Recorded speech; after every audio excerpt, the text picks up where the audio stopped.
vous ne pouvez pas vouloir décréter ce jour, sacraliser ce jour, le déclarer chômé, férié et payé, et ordonner à des hommes d'aller commettre des crimes ce jour, n'est-ce pas? Oui, maître. Ceux qui ont planifié et exécuté les crimes ce jour, vous ne trouvez pas que ce sont des ennemis de la République qui l'ont fait pour salir ce jour historique? C'est ça réellement.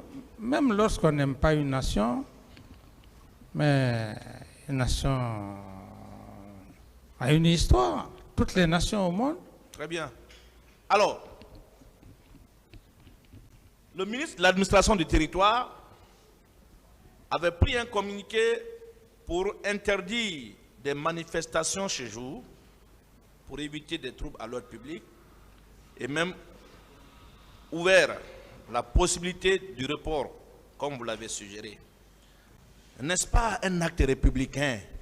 Parce qu'on ne voulait pas que ce jour soit souillé. Oui, maître. Très bien. Est-ce que ça, un communiqué comme ça, constitue en soi un crime, selon vous? Non, maître. Très bien. La consignation de l'armée dans les casernes n'était-elle pas une façon de conférer à la police et à la gendarmerie le monopole du maintien de l'ordre public? Tout à fait, maître. Très bien. Si Toumba et ses éléments se sont rendus au stade sans votre ordre, sans votre instruction, n'est-ce pas eux les véritables infiltrés dont on parle ici? Je peux reprendre si vous... Oui, j'ai compris la question. Et à ce niveau, maître, c'est ce que j'ai dit, que la Cour, avec humilité, la Cour prend acte. Très bien. Je veux que vous répondiez à mes questions pour que la Cour entende très bien la vivacité dont on vous connaît, Monsieur le Président. Oui, et même tout le peuple de Guinée qui vous suit actuellement. Oui, allez-y, maître. Voilà. Alors, s'il y a lieu, si vous êtes fatigué, on peut... Non, je ne suis pas fatigué. Voilà. S'il y a lieu d'imputer les crimes commis ce jour à des infiltrés, n'est-ce pas à eux qu'on doit attribuer? Oui, à Toumba et aux infiltrés. On a entendu ici la lecture du procès verbal du général Bafoué. Du général Bafoué. Oui. Bafoué, camarade. Oui. Et tant d'autres qui étaient sur les lieux. Oui. Si la police, la gendarmerie qui était sur les lieux, n'ont pu mettre main sur ces infiltrés, est-ce que cela vous engage pénalement? Aucunement pas, maître. Vous avez une fois au moins appris dans le monde entier que le maintien d'ordre relève des prérogatives d'un président de la République? Aucunement pas, maître. Vous avez une fois appris dans le monde entier qu'un gendarme ou la gendarmerie ou la police, pour maintenir l'ordre public, a besoin de l'autorisation préalable du chef de l'État? Non, maître. C'est un devoir naturel, n'est-ce pas? Régalien. Traditionnel même. Oui. D'ordre classique. Très bien. Parlons des dispositions que vous aviez prises. Nous savons que les voisins de la gauche voudront nous envoyer quelque part. On en débattra et le tribunal va décider. Parlons des dispositions que vous avez prises pour sanctionner ces crimes. La commission d'enquête nationale, qui l'a créée? C'est bien moi. Vous vous souvenez quand même de cette ordonnance?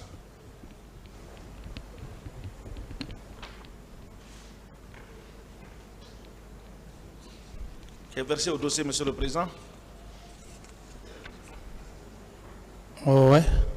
Est-ce que vous pouvez lire au tribunal la date à laquelle vous avez signé cette ordonnance? Le 30 octobre 2009. L'ordonnance par laquelle vous aviez créé la commission d'enquête national. National, oui, maître. Je veux lire quelques articles et vous poser des questions pour vous faire réagir. Oui, maître. Ressortir votre véritable volonté de faire la lumière sur cette affaire, avec la permission du président. Je peux, monsieur le président? Allez-y. Merci. Article 2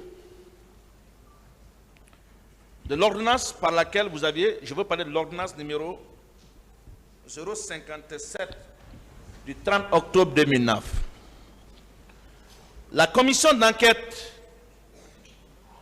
nationale indépendante a pour mission d'enquêter aux fins d'établir la vérité des événements du 28 septembre 2009 ainsi que leurs préparatifs et plus généralement sur tous les faits qui en découlent directement ou indirectement. N'est-ce pas là une volonté affirmée de faire la lumière sur cette affaire bien avant ce procès? Oui, expliquez, parce que c'est technique, expliquez de façon... C'est-à-dire que l'article dit Oui, que la commission a pour mission de faire la lumière oui, sur les événements, oui, établir tout ce qui est directement ou indirectement lié à la commission des crimes ce jour. tout à fait. N'est-ce pas là votre volonté Oui, oui, de maître. faire justice dans cette affaire? Oui, maître. Sur la valeur du rapport ou de la décision de cette commission, vous avez institué à l'article 2 ceci. Les décisions de la commission d'enquête nationale indépendante s'imposent à toute autorité. N'est-ce pas la preuve que vous-même, vous n'étiez pas au-dessus de cette commission? Oui, de la loi, oui. Vous aviez accepté de vous soumettre aux conclusions de cette commission, n'est-ce pas? Oui, maître. Vous avez encore institué à l'article 4 ceci. Dans le cadre de ses pouvoirs, la commission d'enquête nationale indépendante peut notamment se faire communiquer toute pièce, dossier, document, rapport administratif ou judiciaire, procéder d'une manière générale, tous les éléments, quels que soient les supports utiles à la manifestation de la vérité. Procéder à l'audition sous serment de toute personne que la manifestation de la vérité requiert d'entendre. Disposer de la force publique et contraindre toute personne à déposer devant elle, quelle que soit sa fonction, ou sa qualité, ordonner toute mesure d'expertise et d'instruction.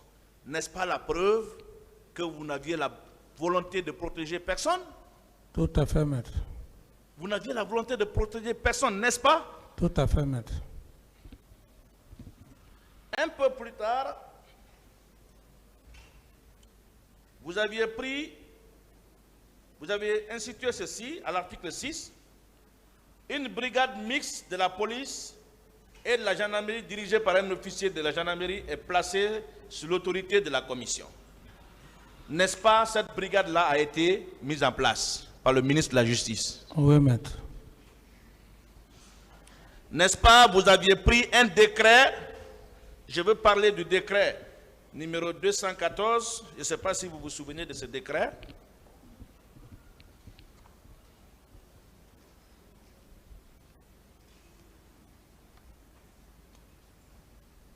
C'est vous qui avez signé ce décret, mon président? C'est bien moi, oui. Très bien.